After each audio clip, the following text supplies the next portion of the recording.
संत ज्ञानेश्वर गीता 8वां अध्याय अक्षर ब्रह्म योग। अर्जुन ने कहा, अब आपकी बातों की ओर मेरा पूरा पूरा ध्यान है। मैंने जो कुछ पूछा है वह सब आप मुझे बतलाएं। ब्रह्म, कर्म और अध्यात्म क्या है ये आप मुझे समझाएं। अधिभूत और अधिदैवत का भी आप निरूपण करें और ये सब बातें ऐसे सहज रूप में बतलाएं जिससे मेरी समझ में आ जाएं। हे देव, आप जिसे अधियज्ञ कहते हैं वह इस देह में कौन है और कैसा है, मैं उसे जानना चाहता हूँ, परंतु वह किसी प्रकार मेरे अनुमान में नहीं आता। साथ ही हे देव, मुझे यह भी बतलाइए कि नियुक्त अंतःकरण वालों को देहावसान के समय आपका जो ज्ञान होता है वह किस प्रकार होता है। देखिए कि कोई भाग्यवान पुरुष चिंतामणियों के बने हुए मकान में सोता है और उस सोने की अवस्था में ही यदि वह कुछ बड़बड़ा उठता है तो उसका वह बड़बड़ाना भी कभी व्यर्थ नहीं जाता। इसी प्रकार अर्जुन के मुंह से ये सब बातें अभी पूरी तरह से निकलने भी नहीं पाई थी कि श्री कृष्ण ने कहा, हे अर्जुन, तुमने जो कुछ पूछा है उसका विवरण अच्छी तरह सुनो। अर्जुन वास्तव में उस समय एक कामधेनु का ही वत्स हो रहा था और उसके ऊपर कल्प वृक्ष के मंडप की प्रसन्न छाया थी। ऐसी अवस्था में यदि मनोरथ सिद्धि स्वयं ही उसके सामने मूर्तिमती होकर आ खड़ी हुई हो तो इसमें आश्चर्य की कौन सी बात है। श्री कृष्ण क्रोध के आवेश में भी आकर जिसे मार डालें वह भी पर ब्रह्म के साक्षात्कार का पात्र हो जाता है। फिर वही श्री कृष्ण जिसे अत्यंत प्रेम से ब्रह्म का उपदेश दें उसे ब्रह्म का साक्षात्कार क्यों न प्राप्त होगा। जिस समय हम कृष्ण रूप होते हैं उस समय हमारे अंतःकरण में कृष्ण ही रहते हैं और उस अवस्था में सिद्धि अपने आप हमारे संकल्प के घर चलकर आती है। परंतु इस प्रकार का अपूर्व प्रेम केवल अर्जुन में ही था और इसीलिए उसके मनोरथ भी सदा सफल हुआ करते थे। इसीलिए भगवान ने पहले से ही यह समझ लिया था कि अब अर्जुन इस प्रकार का प्रश्न करेगा और इसीलिए उन्होंने उसके वास्ते उत्तर रूपी भोजन पहले से ही परोसकर तैयार कर रखा था। बच्चा ज्यों ही स्तन की ओर बढ़ता है त्यों ही माता समझ लेती है कि वह भूखा है। उस समय यह बात नहीं होती कि बच्चे को टूटे फूटे शब्दों में पहले माता से यह कहना पड़े कि मुझे दूध दो और तब वह उसे दूध पिलावे। वह बिना उसके कहे ही उसकी इच्छा समझ लेती है और उसे पूर्ण भी कर देती है। इसीलिए यदि कृपा सागर गुरु में अपने भक्त के प्रति इतना प्रेम दिखाई पड़े तो इसमें आश्चर्य की कोई बात नहीं है। अच्छा, अब यह सुनिए कि इस पर भगवान श्री कृष्ण ने क्या कहा। सर्वेश्वर श्री कृष्ण ने कहा, जो वस्तु अनेक छिद्रों से युक्त इस शरीर में रहने पर भी उसमें से कभी निकलकर बाहर नहीं गिरती, उसके विपरीत जो वस्तु इतनी सूक्ष्म है कि हम उसे शून्य भी नहीं कह सकते और जो आकाश के पल्ले में से छानी गई है, परंतु इतनी विरल और सूक्ष्म होने पर भी जो हिलोरने पर भी प्रपंच की इस झोली में से नीचे नहीं गिरती, वह पर ब्रह्म है। वह ब्रह्म तत्व ऐसा है कि यदि आकार उत्पन्न भी हो जाए तो भी वह जन्म का विकास नहीं जानता और आकार का लोप हो जाने पर भी उसका लोप नहीं होता। इस प्रकार का जो ब्रह्म तत्व अपनी स्वयं सिद्धि अवस्था में निरंतर रहता है, हे भाई अर्जुन, उसी को अध्यात्म कहते हैं। स्वच्छ आकाश में रंग बिरंगे मेघ पटल उत्पन्न तो होते हैं, परंतु उनके संबंध में कोई यह नहीं जानता कि ये कैसे उत्पन्न होते हैं और कहाँ से आते हैं। इसी प्रकार उस निराकार और शुद्ध ब्रह्म से प्रकृति और अहंकार आदि भिन्न भिन्न भूत उत्पन्न होते हैं और उन्हीं से ब्रह्मांड की रचना का आरंभ होता है। निर्विकल्प ब्रह्म की भूमि में ही अहम बहुश्याम वाले संकल्प का बीज पहले पहल जमकर अंकुर निकलता है और तब वह शीघ्र ही ब्रह्मांड के रूप में चारों ओर फैलकर भर जाता है।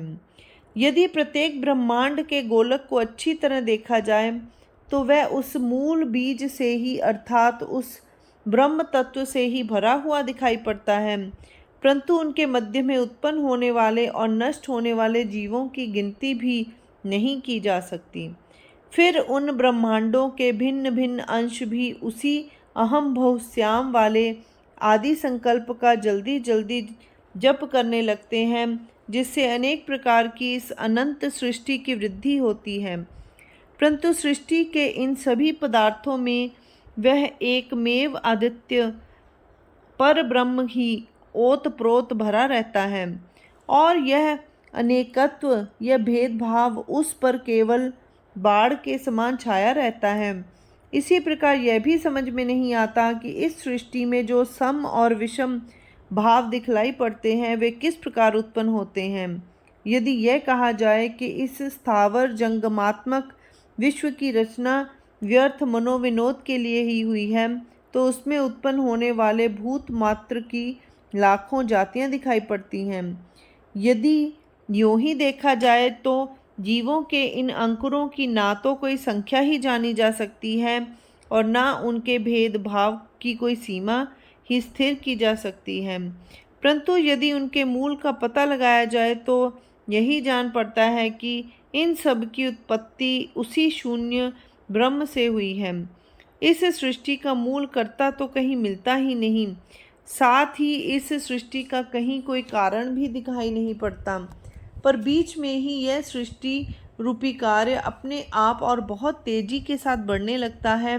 इस प्रकार बिना किसी कर्ता के ही उस निराकार ब्रह्म पर वह जो इंद्रिय गम्य आकार ही छाप पड़ती है, उसी को कर्म कहते हैं।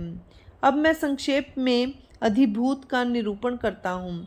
जैसे मेघ प्रकट होते और जल नष्ट हो जाते हैं, उसी प्रकार जो ऊपर से तो देखने में आता है परंतु वास्तव में नश्वर है, जो पंच महाभूतों के अंशों के परस्पर मिश्रण से बना हुआ है, जो भूतों का आश्रय ग्रहण करके और उन्हीं में मिश्रित होकर भासमान होता है, परंतु जो नाम रूप आदि से विशिष्ट भूत संयोग के बिगड़ते ही नष्ट हो जाता है, उसी को अधिभूत कहते हैं।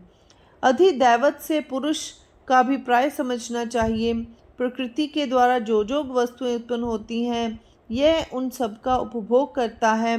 यह पुरुष ही चैतन्य अर्थात बुद्धि का नेत्र अथवा दृष्टा है। यही इंद्रियों के प्रदेशों का मुख्य अधिकारी अथवा राजा है, और यही यह वृक्ष है जिस पर देह के नष्ट होने के उपरांत संकल्प विकल्प रूपी पक्षी जाकर विश्राम करते हैं। वह अधिदैवत नाम का पुरुष वास्तव में मूल वाला परमात्मा ही है, परंतु परमात्मा से कुछ भिन्न हो गया है। यह अहंकार निद्रा के वश में रहता है और इसीलिए स्वप्न तुल्य माया के झगड़े में हर्ष और शोक आदि का अनुभव करता है।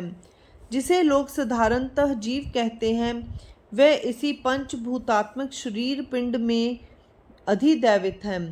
जो इस शरीर रूपी राज्य में शरीर बुद्धि का लोप करता है, वह मैं ही हूँ और मुझे ही इस शरीर में अधियज्ञ समझना चाहिए। इसके अतिरिक्त जो अधिदैव और अधिभूत है, वे दोनों भी वस्तुतः मैं ही हूँ। चोखा और निर्मल सोना घटिया सोने में मिल जाता है, तो क्या वह बढ़िया सोना भी हल्के मेल का और घटिया सोना नहीं हो जाता? परंतु फिर भी वह निर्मल सोना स्वयं कभी मलिन नहीं होता और ना उस घटिया सोने का अंश ही होता है, परंतु जब तक वह हल्के और घटिया सोने के साथ मिला रहता है, तब तक उसे हल्का और घटिया सोना कहना ही ठीक है।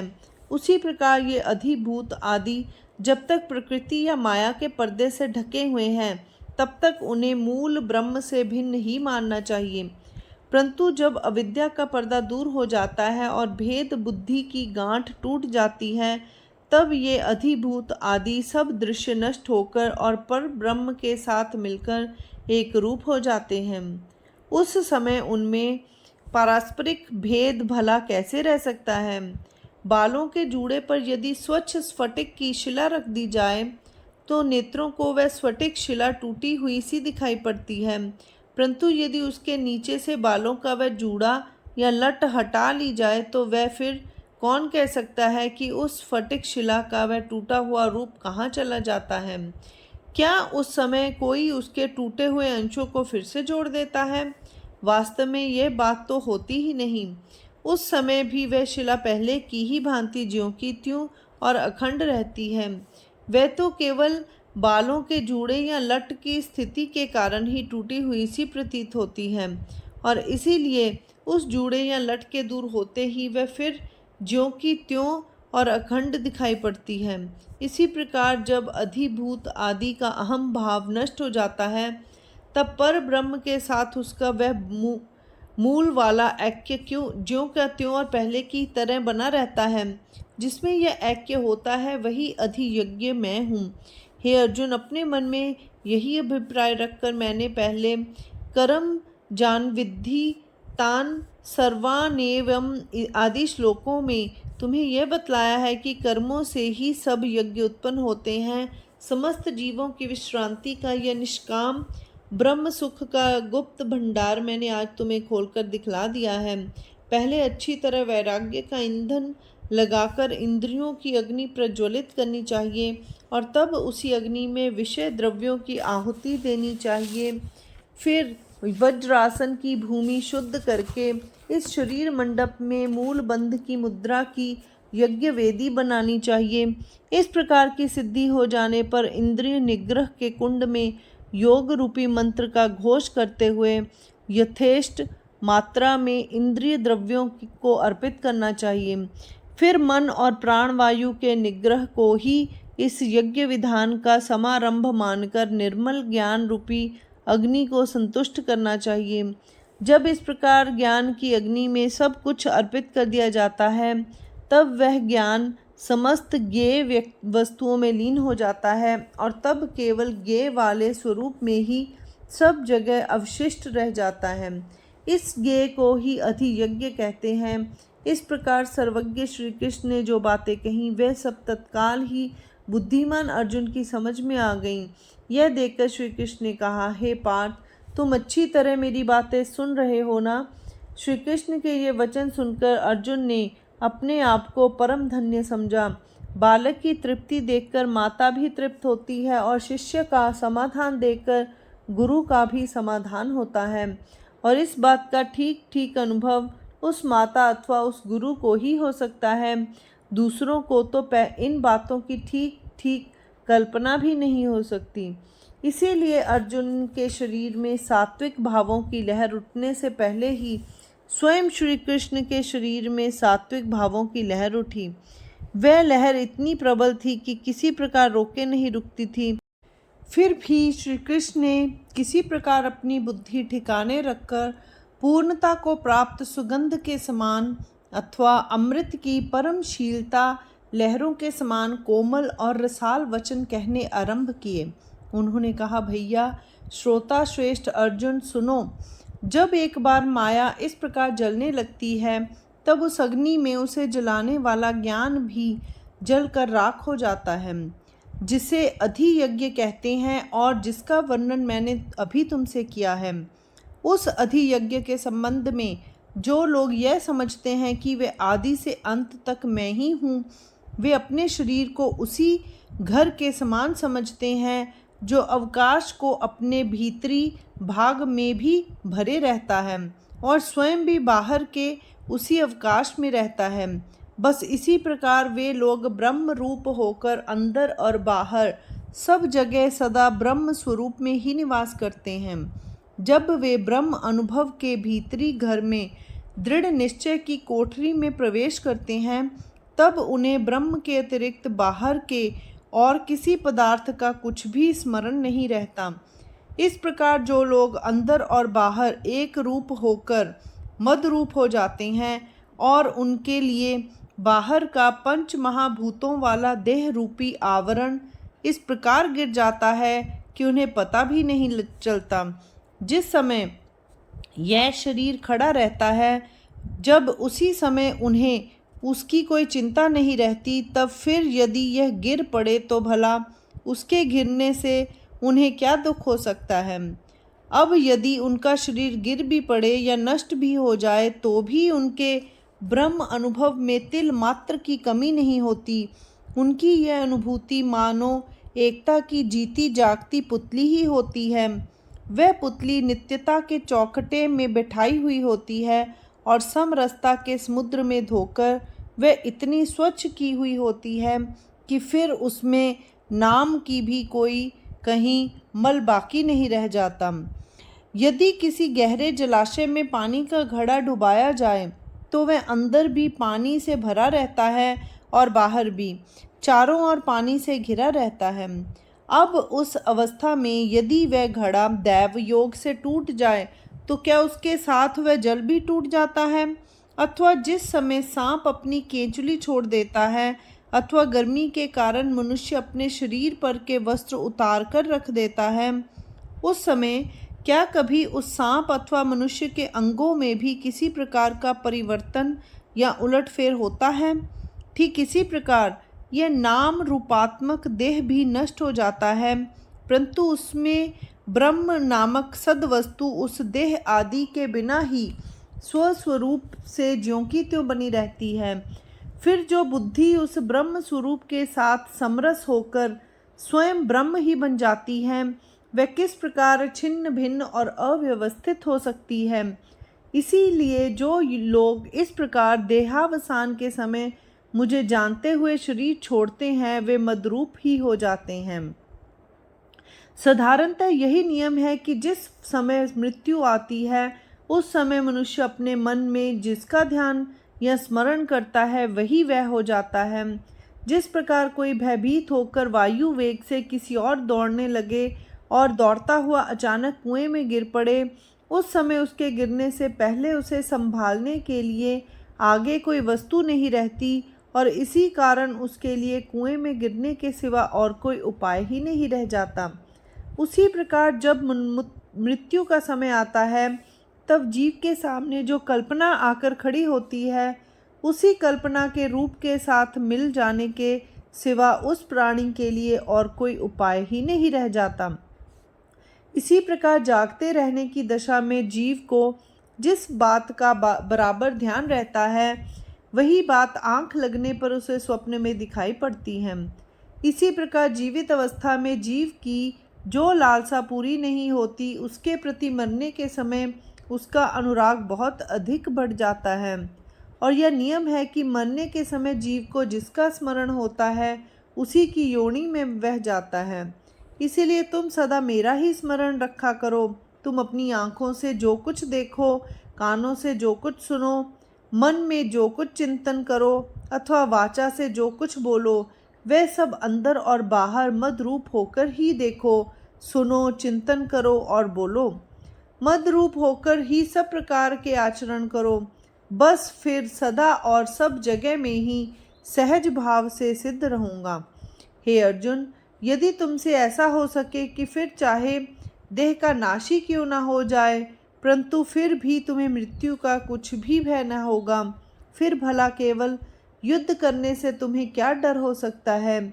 यदि तुम वास्तविक रूप में अपना मन और बुद्धि मेरे आत्म स्वरूप में अर्पण कर दोगे तो मैं तुमसे प्रतिज्ञा करता हूँ और तुम्हें वचन देता हूँ कि तुम मत स्वरूप ही हो जाओगे। यदि तुम्हारे मन में अभी तक इस बात की शंका बनी ही हो कि यह किस प्रकार होगा तो तुम पहले से ही इसका अभ्यास करके अनुभव कर लो, और यदि फल सिद्धि ना हो तो तुम खुशी से मुझ पर क्रोध कर सकते हो। इसी प्रकार के अभ्यास से यह कर्म योग चित्त को निर्मल और समर्थ करता है। जिस प्रकार युक्ति के बल से पंगुल आदमी भी पहाड़ पर चढ़ सकता है, उसी प्रकार कर्म योग के अभ्यास से तुम अपना मन पर ब्रह्म के मार्ग में लगाओ। बस फिर मन और शरीर चाहे रहें और चाहे नष्ट हो जाएं, उससे कुछ भी हानि न होगी। जो चित्त मनुष्य को अनेक प्रकार की अवस्थाओं में ले जाता है वह यदि आत्मा में रत हो जाए तो फिर इस बात का ध्यान किसे रह सकता है कि यह शरीर नष्ट हो गया या बचा हुआ है। जो पानी नदी के प्रवाह के साथ जोरों से बहता हुआ जाकर समुद्र में मिल जाता है, क्या वह कभी यह देखने के लिए लौटकर आता है कि पीछे क्या हो रहा है? कभी नहीं। वह तो समुद्र के साथ एक रूप होकर उसी में रह जाता है। इसी प्रकार चित्त भी चैतन्य होकर पर ब्रह्म में ही रह जाता है।